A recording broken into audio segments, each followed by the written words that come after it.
Hello friends, welcome to my channel. तो आज हम बात करने वाले हैं बीपीएससी एईडीओ के सामान्य हिंदी भाषा से जो प्रश्नोत्तर पूछे जाएंगे उस पर महत्वपूर्ण प्रश्नोत्तरी। तो जैसे कि हमारी ये प्रैक्टिस टेस्ट चल रही है, तो इसमें आज मेरा ये चौथा प्रैक्टिस टेस्ट है। तो बाकी 3 प्रैक्टिस टेस्ट ऑलरेडी मैं करवा चुकी हूँ, जो आपको मेरे चैनल पे मिल जाएगा। तो आप वहाँ जाके उन वीडियोस को देख लीजिएगा। तो चलिए आज का प्रैक्टिस टेस्ट हम शुरू करते हैं। तो देखिए 70 नंबर का 100 नंबर आपको सामान्य भाषा के पूछे जाएंगे, जिसमें 70 नंबर आपको हिंदी भाषा के और 30 नंबर आपको अंग्रेजी भाषा के पूछे जाएंगे। तो यहाँ पर जो प्रश्नोत्तरी होगी हमारी, वो 70 नंबर की ये प्रश्नोत्तरी है जो मैं आप सभी को करवा रही हूँ। तो चलिए प्रश्नोत्तरी शुरू कर देते हैं। तो पहला प्रश्न है, संग्रहालय का सही संधि विच्छेद है सम जमा ग्रह जमा आलय या फिर सम ग्रह जमा आलय सत जमा ग्रह जमा आलय। तो राइट आंसर क्या हो जाएगा? राइट आंसर हमारा हो जाएगा ऑप्शन नंबर ए, सम। यानी ये जो माँ होता है वो आधा माँ आएगा, पूरा माँ नहीं आएगा। जमा ग्रह जमा आलय, ये कौन सी संधि है? तो ये हमारी कौन सी संधि है? व्यंजन संधि है। ठीक है, तो राइट आंसर है ऑप्शन नंबर ए। चलिए नेक्स्ट क्वेश्चन पे आ जाते हैं। तो नेक्स्ट हमारा क्वेश्चन है, अत्युक्ति शब्द में संधि है दीर्घ गुण या फिर यण। अब शब्द क्या है? अत्युक्ति, यानी अति जमा उक्ति, यही होगा इसका विग्रह, अति जमा उक्ति। तो यहाँ पर अब बताइए कौन सी संधि है? तो यहाँ पर हमारा राइट आंसर हो जाएगा ऑप्शन नंबर सी, यण संधि है। ठीक है, चलिए नेक्स्ट क्वेश्चन है, संधि के कितने भेद होते हैं? 1, 2 या फिर 3। तो संधि के कितने भेद होते हैं? 3 भेद होते हैं। कौन कौन से होते हैं? स्वर संधि, व्यंजन संधि और तीसरा होता है विसर्ग संधि। तो ये कुल 3 प्रकार की संधियां होती है। ठीक है, चलिए नेक्स्ट क्वेश्चन पे आ जाते हैं। पेट की अग्नि के लिए शुद्ध शब्द है दावाग्नि, बड़वाग्नि या फिर जठराग्नि। तो राइट आंसर हो जाएगा, यहाँ पे हमसे पूछा गया है पेट की अग्नि, तो पेट की अग्नि के लिए जो शुद्ध शब्द होगा वो होगा जठराग्नि। ठीक है, और दावाग्नि किसको कहते हैं? दावाग्नि कहते हैं जंगल में लगने वाली आग को। ठीक है, जो आग जंगल में लगे। और बड़वाग्नि, तो बड़वाग्नि कहते हैं समुद्र में लगने वाली आग को। तो देखिए इनमें से कोई भी पूछ सकते हैं, आपको याद होना चाहिए। जंगल में लगने वाली आग दावाग्नि, समुद्र में लगने वाली आग बड़वाग्नि और पेट की अग्नि जठराग्नि। ठीक है, चलिए नेक्स्ट क्वेश्चन है, चिर और चीर का अर्थ क्या है? नया पुराना, किला कास या फिर पुराना कपड़ा। तो राइट आंसर है यहाँ पे हमारा ऑप्शन नंबर सी, चिर का मतलब होता है चिर यानी पुराना और चीर का मतलब होता है कपड़ा। ऑप्शन नंबर सी जो हमारे यहाँ पर राइट हो जाएगा। नेक्स्ट क्वेश्चन पे आते हैं, स्थिर एवं पृथ्वी के युग्म की कौन सी जोड़ी सही है? न्याय अन्याय, धरा पृथ्वी, अचल अचला। तो राइट आंसर क्या हो जाएगा? तो स्थिर का मतलब होता है अचल और पृथ्वी का मतलब होता है अचला। ठीक है, नेक्स्ट क्वेश्चन है, अनेकार्थी शब्द अब्ज के गलत विकल्प का चयन कीजिए। तो अब्ज का मतलब कौन सा नहीं होता है? ऑप्शंस हैं शंख, चंद्रमा या फिर मेघ। तो राइट आंसर हो जाएगा यहाँ पर, हमें बताना है जो विकल्प यहाँ पर नहीं है। तो देखिए मेघ जो है वो अब्ज से संबंधित नहीं है, बाकी शंख और चंद्रमा ये अब्ज के समानार्थी शब्दों में आएगा। ठीक है,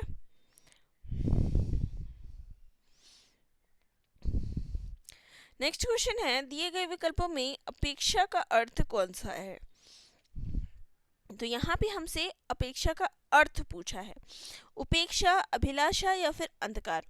उपेक्षा तो इसका विलोम हो जाएगा, अंधकार तो अंधेरा होता है, तो उपेक्षा यानी अभिलाषा, किसी से क्या इच्छा है। ठीक है, मरकट का पर्यायवाची है पानी, पुत्र या फिर बंदर। तो मरकट का पर्यायवाची क्या होगा? वो हो जाएगा बंदर। नेक्स्ट है, निम्नलिखित में से कौन सा शब्द स्वर्ण का पर्यायवाची है? कलित, अवतंश या फिर जात रूप? तो राइट आंसर क्या हो जाएगा? राइट आंसर हो जाएगा ऑप्शन नंबर सी, जात रूप जो है ये स्वर्ण का पर्यायवाची है। नेक्स्ट है, आविर्भाव का समानार्थी क्या है?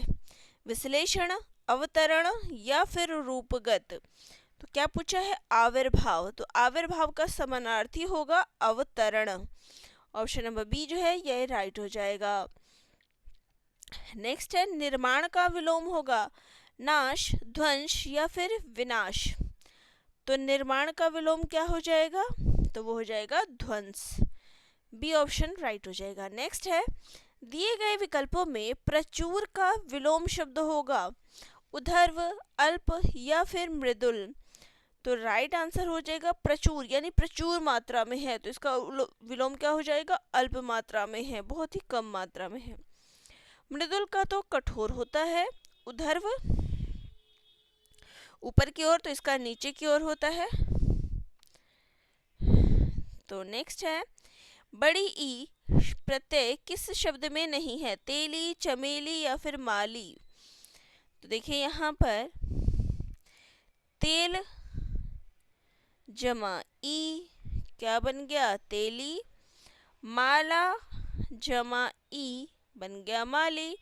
लेकिन चमेली तो ऑलरेडी एक शब्द है, चमेली फूल है, तो इसमें हमारा ई शब्द का प्रयोग नहीं हुआ है। हमारा बी ऑप्शन यहाँ पर राइट हो जाएगा। नेक्स्ट क्वेश्चन है, प्रत्येक शब्द में उपसर्ग है प्र, प्रति या फिर प्रा? प्रत्येक, प्रति जमा एक, तो क्या बन गया? प्रत्येक। तो उपसर्ग क्या हो गया हमारा? प्रति। नेक्स्ट है, अभ्यागत शब्द में उपसर्ग है अभि, अ या फिर अभ्य?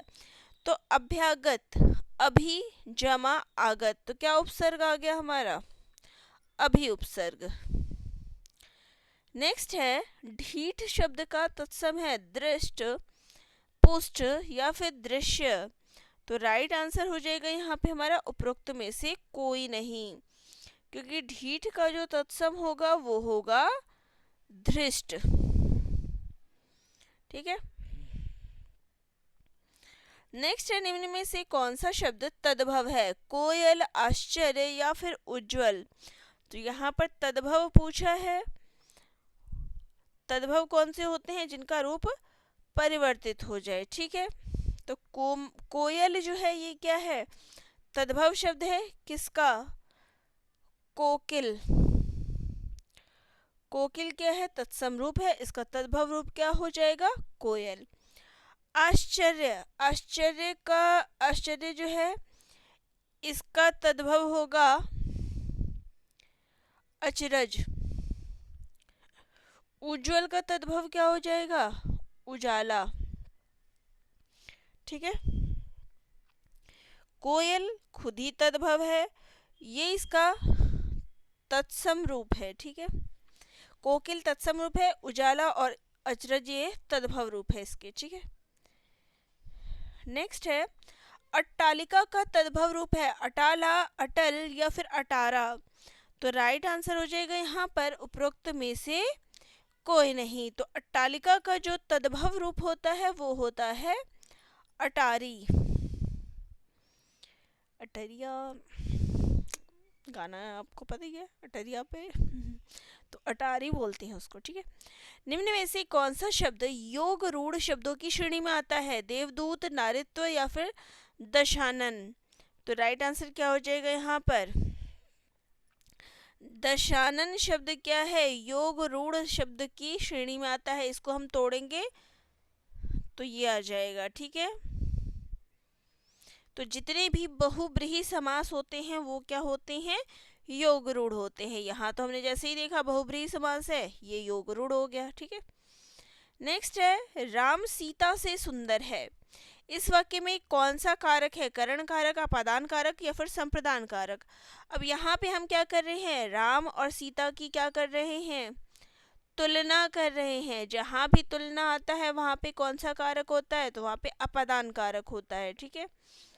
नेक्स्ट है, सभी चिट्ठियाँ डाक से भेजी गई। इसमें कर्ता है डाक, भेजी गई या फिर सभी?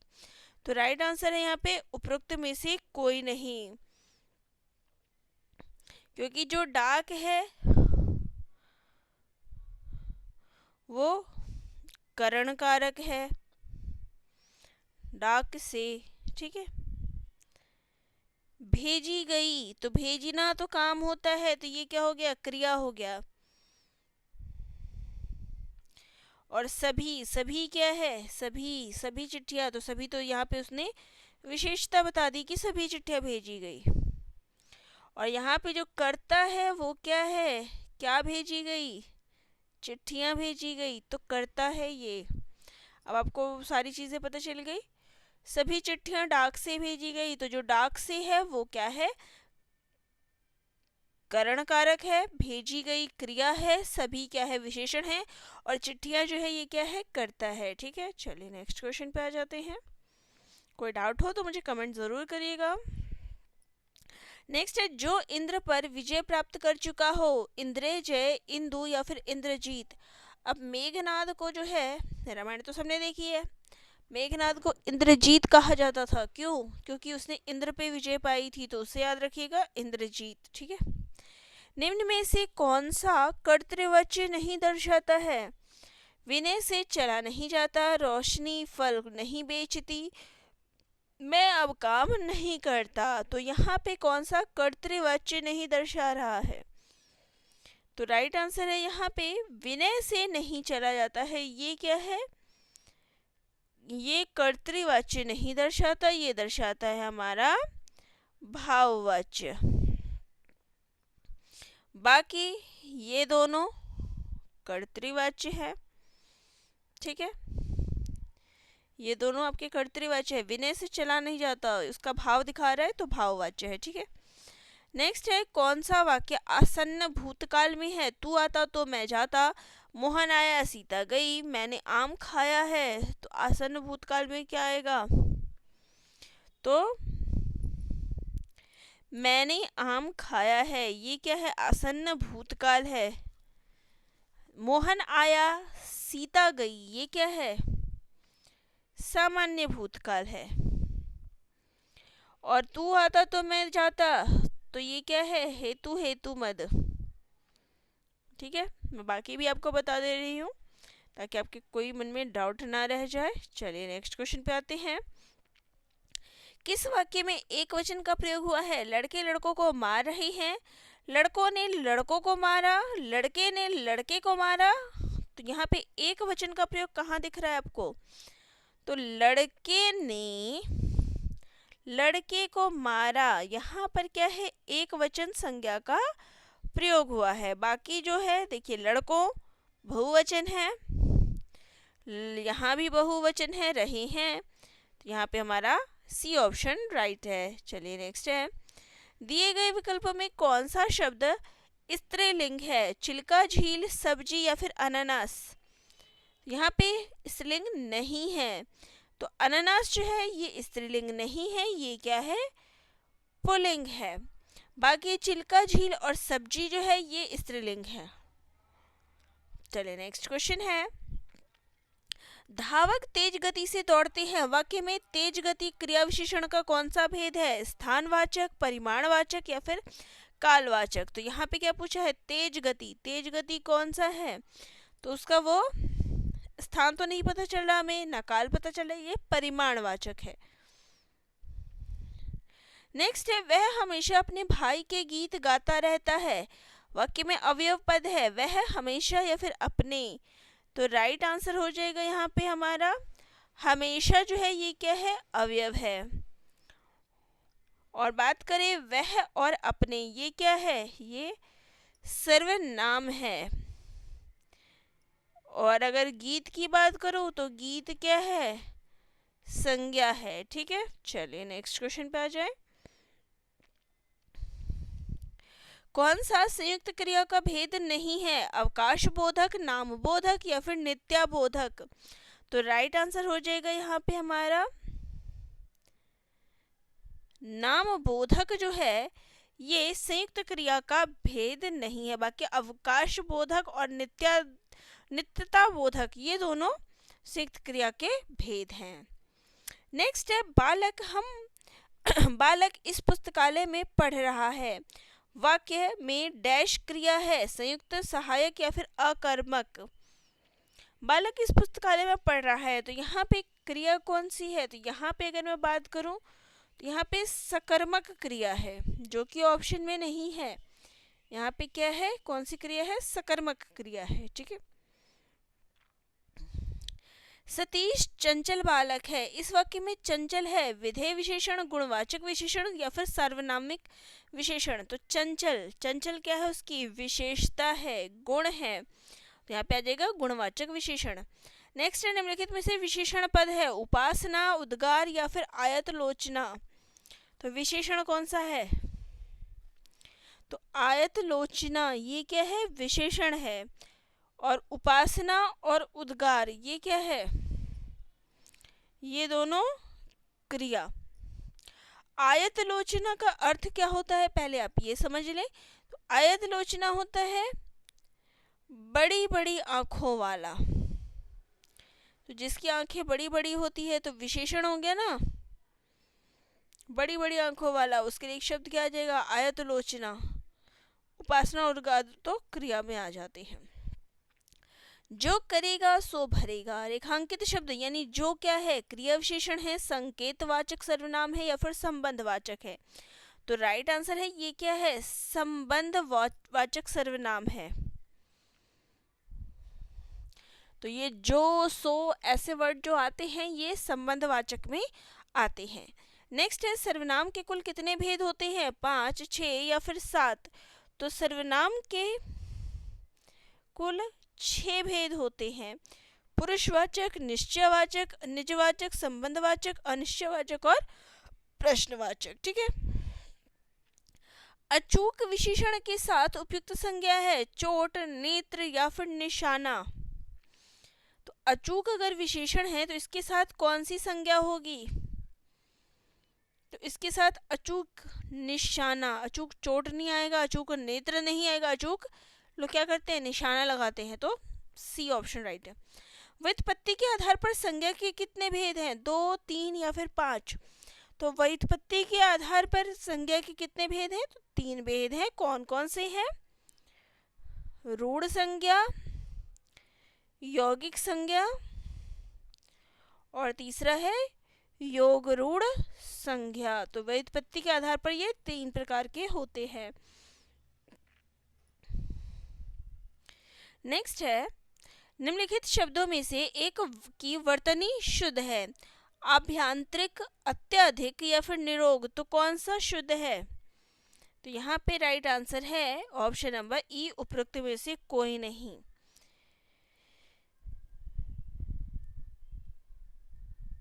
तो देखिए, अगर इसका शुद्ध रूप करें तो ये होता है आभ्यंतरिक। यांत्रिक नहीं होता, यांत्रिक होता है। अत्यधिक नहीं होता, क्या होता है? अत्यधिक। और निरोग कैसे लिखते हैं? तो निरोग में बड़ी की मात्रा आती है, ये होता है शुद्ध रूप, ठीक है। तो तीनों वाक्य यहाँ पे अशुद्ध है। नेक्स्ट है, एक की वर्तनी शुद्ध है, खिवैया, न्योछावर या फिर अनानास? तो राइट आंसर है यहाँ पे अनानास जो है ये क्या है? शुद्ध रूप है। खिवैया, क्या लिखा हुआ है? खिवैया। शुद्ध रूप क्या होता है? खिवैया। न्योछावर, तो न्योछावर में एक ही मात्रा ऊपर आती है, तो ये गलती है, ठीक है। इसमें अनानास यहाँ पे ठीक है। नेक्स्ट है, किसी अक्षर या शब्द पर विशेष बल देने के लिए किस चिन्ह का प्रयोग किया जाता है? एक हरा उद्धरण, दोहरा उद्धरण या फिर विवरण चिन्ह का? तो राइट आंसर है एक हरा उद्धरण का। जैसे हम ऐसे टिक कर देते हैं ना, वो। नेक्स्ट है, जो चाहे करो डैश, बस हमें तंग ना करो। वाक्य के बीच में रिक्त स्थान में कौन सा विराम चिन्ह आएगा? अल्प विराम, अर्ध विराम या फिर पूर्ण विराम? जो चाहे करो, अब यहाँ पे आएगा हमारा ये वाला बिंदी और कॉमा, तो इसको क्या बोलते हैं? इसको अर्ध विराम बोला जाता है, ठीक है, बिंदी और कॉमा। नेक्स्ट है वर्णमाला में स्पर्श व्यंजनों की संख्या कितनी है, 25, 30 या फिर 20? तो स्पर्श व्यंजनों की जो संख्या है ये है 25, ठीक है। क से लेके म तक जो इतने भी वर्ण आते हैं वो 25 वर्ण होते हैं, ठीक है। निम्न में संयुक्त व्यंजन कौन सा नहीं है, य, अक्ष या फिर त्र? अब यहाँ पे तो सिंपल सी बात है, य जो है ये संयुक्त व्यंजन नहीं है, जो अक्ष और त्र है ये संयुक्त व्यंजन है। अक्ष किससे बना है, क जमा श से, और त्र किससे बना है, त जमा र से, तो ये दोनों हो गए। चलिए, यह क्या है, अंतस्थ व्यंजन है, ठीक है। नेक्स्ट है स्वरों का उच्चारण व्यंजन की सहायता से होता है, अनुस्वार की सहायता से होता है, अनुनासिक की सहायता से होता है? तो राइट आंसर है यहाँ पे स्वरों का उच्चारण। इसके लिए व्यंजनों की जरूरत नहीं होती, अनुस्वार की और अनुनासिक किसी की भी जरूरत नहीं होती। स्वर जो है बिना किसी सहायता से, बिना किसी उच्चारण की का उच्चारण जो है बिना किसी की सहायता से किया जाता है। ये क्या होते हैं, स्वतंत्र होते हैं। और अगर बात करें व्यंजनों की, तो व्यंजनों के लिए अब जैसे हम का लिखते हैं, तो का लिखने के लिए आपको का जमा आ यानी स्वरों की जरूरत होती है, लेकिन जब हम आ लिखेंगे तो इसके लिए हमें व्यंजनों की या किसी भी चीज़ की ज़रूरत नहीं होती है। तो ये ऑप्शन हमारा राइट हो जाएगा। नेक्स्ट है अमृता प्रीतम किस भाषा की साहित्यकार है, हिंदी, पंजाबी या फिर सिंधी? तो राइट आंसर क्या हो जाएगा, पंजाबी। नेक्स्ट है ठेठ हिंदी का ठाठ किसकी रचना है, ज्योतिरीश्वर ठाकुर, अयोध्या सिंह उपाध्याय, हरिओध, किशोरी दास वाजपेयी? तो राइट आंसर है option number B, Ayodhya Singh Upadhyay, Hariaudh. Next है शिवा बावनी के रचयिता हैं, बाकीदास, भूषण या फिर जोधराज? तो राइट आंसर है यहाँ पे option number B, Bhushan. Next है निम्नलिखित में से किस मुसलमान कवि की रचना प्रेम चिंगारी है, शेख नवी, जायसी या फिर नूर मोहम्मद? तो राइट आंसर है यहाँ पे उपरोक्त में से कोई नहीं। तो प्रेम चिंगारी जो है ये किसकी रचना है, नजफ अली की, नजफ अली, ठीक है।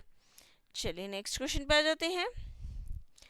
डैश मैथिली के सुप्रसिद्ध कवि हैं, विद्यापति, दिनकर या फिर नागार्जुन? तो राइट आंसर क्या हो जाएगा, विद्यापति जो है ये मैथिली के सुप्रसिद्ध कवि हैं। चलिए यहाँ पे अब आपको गद्यांश दिया गया है, फटाफट गद्यांश पढ़ लेते हैं, फिर इस पे आधारित प्रश्नोत्तरी करेंगे। शिक्षा मनुष्य को मस्तिष्क और शरीर का उचित तालमेल करना सिखाती है, वह शिक्षा क्या जो मानव को पाठ्य पुस्तकों के ज्ञान के अतिरिक्त कुछ गंभीर चिंतन ना दे? यदि हमारी शिक्षा सुसंस्कृत, सभ्य, सचरित्र एवं अच्छे नागरिक नहीं बना सकती तो उससे क्या लाभ? सहृदय, सच्चा परंतु अनपढ़ मजदूर उस स्नातक से कहीं अच्छा है जो निर्दय, चरित्रहीन है। संसार के सभी वैभव और सुख साधन भी मनुष्य को तब तक सुखी नहीं बना सकते जब तक कि मनुष्य को आत्मिक ज्ञान ना हो। हमारे कुछ अधिकार और कर्तव्य भी हैं। शिक्षित व्यक्ति को कर्तव्य का उतना ही ध्यान रखना चाहिए जितना कि अधिकारों का। चलिए नेक्स्ट इस पे आधारित प्रश्नोत्तर कर लिया जाए। तो प्रश्न है कौन सा शब्द अन उपसर्ग से नहीं बना है, अनुपकार, अनुपम या फिर अनपढ़? तो राइट आंसर है यहाँ पे अनपढ़ शब्द जो है ये अन उपसर्ग से नहीं बना है।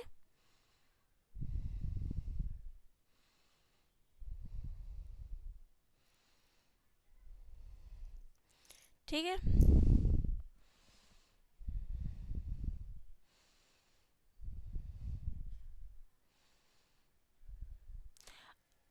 अब जो अनपढ़ शब्द है देखिए, अनुपकार, इसमें क्या है, अन हलंत लगा हुआ है, अन जमा उपकार। अनुपम, अन जमा उपम। लेकिन जो अनपढ़ है ये बना है अन जमा पढ़। अब यहाँ पे क्या है, हलंत लगा हुआ है, इसलिए हमारा सी ऑप्शन राइट है। ठीक है, नेक्स्ट है मनुष्य तभी सुखी कहा जा सकता है जब उसे आत्मज्ञान हो, वह शिक्षित हो, उसके पास सुख के साधन हो। तो राइट आंसर है उसे आत्मिक ज्ञान हो। नेक्स्ट है सुख साधन का विग्रह और समास है। सुख से सते जो साधन कर्मधारय, सुख और साधन द्वंद्व, सुख के साधन तत्पुरुष। तो राइट आंसर क्या हो जाएगा? राइट आंसर हो जाएगा उपरोक्त में से कोई नहीं। सुख साधन में क्या है? सुख, तो यहाँ पे राइट आंसर हो जाएगा सुख साधन, यानी कि सुख के साधन। यहाँ पे तत्पुरुष समास आएगा, ठीक है। नेक्स्ट है टेस्टिमोनियल का हिंदी अनुवाद है अनुशंसा पत्र, प्रशंसा पत्र या फिर आज्ञा पत्र। तो राइट आंसर है यहाँ पर हमारा जो टेस्टिमोनियल होता है इसका हिंदी अनुवाद होता है प्रशंसा पत्र। नेक्स्ट है अपने कार्यालय के से अनुभव प्रमाण पत्र लेने के लिए किसी आवेदन पत्र लिखेंगे? संस्थापक महोदय को, व्यवस्थापक महोदय को या फिर प्रचारक महोदय को?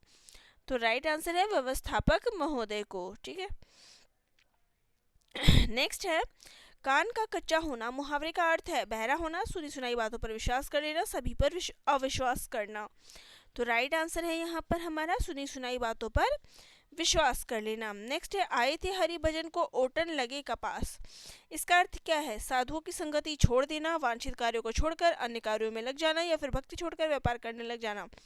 राइट आंसर है वांछित कार्य को छोड़कर अन्य कार्यों में लग जाना। नेक्स्ट है अंदर अंदर कड़ाही में गुड़ पकना। इसका अर्थ है ज्ञान होना, गुप्त मंत्रणा होना, अपने में सीमित रहना। तो राइट आंसर है गुप्त मंत्रणा होना। नेक्स्ट है जो रहीम उत्तम प्रकृति का करी सकत कुसंग, चंदन विच व्यापत नहीं लपटे रहत भुजंग। इस दोहे में कौन सा अलंकार है? निदर्शना, अनुप्रास या फिर अर्थान्यास? तो यहाँ पे अर्थांतर न्यास अलंकार है। नेक्स्ट है काजल की रेख सी कतार है खजूर की। इस पंक्ति में अर्थालंकार का कौन सा भेद झलकता है? रूपक, उत्प्रेक्षा या फिर उपमा? अब यहाँ पे क्या है? रेख सी कतार है, तो राइट आंसर है यहाँ पे हमारा उपमा, ठीक है। सासी से सरिस कहाँ पे आता है? उपमा में आता है। सो सुख सुजस सुलभ मुह स्वामी में कौन सा अलंकार है? उत्प्रेक्षा, रूपक या फिर अनुप्रास?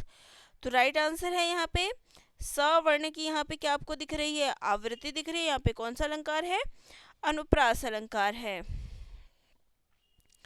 नेक्स्ट है राम कथा सुंदर करतारी, संशय विहग उड़ावन हारी।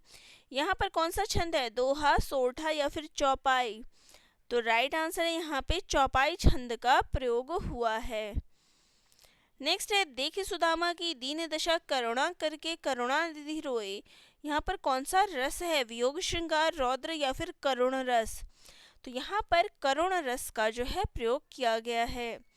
नेक्स्ट है आलंबन और उद्दीपन विभावों के कारण उत्पन्न भावों को बाहर प्रकाशित करने वाले कार्य कहलाते हैं। विभाव, अनुभाव या फिर संचारी भाव? तो राइट आंसर है इसको कहा जाता है अनुभाव।